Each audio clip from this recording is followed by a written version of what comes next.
Qədim bir kitabda varmış bu xəbər, İranda bir həkim varmış mötəbər. Ümidi yox ikən onun sabaha, belə bir sifariş göndərdi şaha.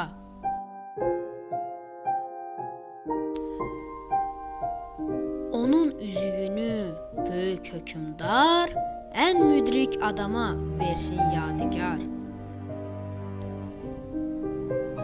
Şah bu vəziyyəti icra edərkən ehtiyat edirdi divanələrdən. Çünki hər dövlətli, kasıb, hər qəda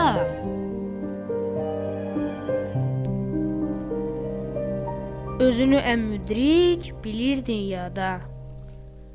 Nəhayət hamını çağırtdırdı şah, onları mətləbdən eylədi agah. Dedi, 3 suala istərəm cavab. Kim daha düz desə, olsun intixab. Əvvəl ən xeyirli nədir müxtəsər?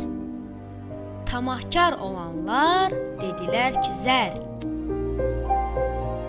Vergi toplayanlar dedilər xərac. Tacirlər dedilər ki alver və rəvac. Şah dedi, uzaqdır bunlardan mətləb. Orada bir qoca durmuşdu həmən.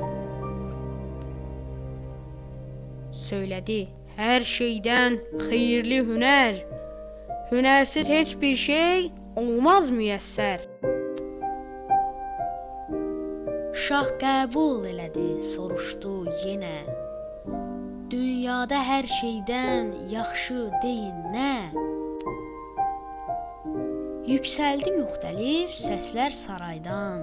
Şahın razılığı, şadlıq, firavan. Yenə də o qoca dedi bu sözü. Hər şeydən yaxşıdır, yaxşılıq özü. Çünki yaxşı sifət olarsa səndə, afərin söyləyər, dost da, düşmən də. Şah dedi, ən lazımlı nədir insana? Yenə də o fikir çıxdı meydana. Şah isə qocaya edirdi diqqət. Dedi, ən lazımlı şeydir həqiqət. Həqiqət olmasa olmaz intizam. Dünya həqiqətlə dolanır müdam. Şah qalxıb ayağa eylədi təzim, üzüyü hörmətlə eylədi təqdim. Nəhayət oldu o şahın vəziri, ölkəni düzəltdi onun tədbiri. Nə yaxşı olardı hər ölkədə, ah, olaydı belə bir vəzir ilə şah. Ey qüdsi hikmətdən varsa xəbərin, yaxşı adamlarda olsun nəzərin. Created using Powtoon.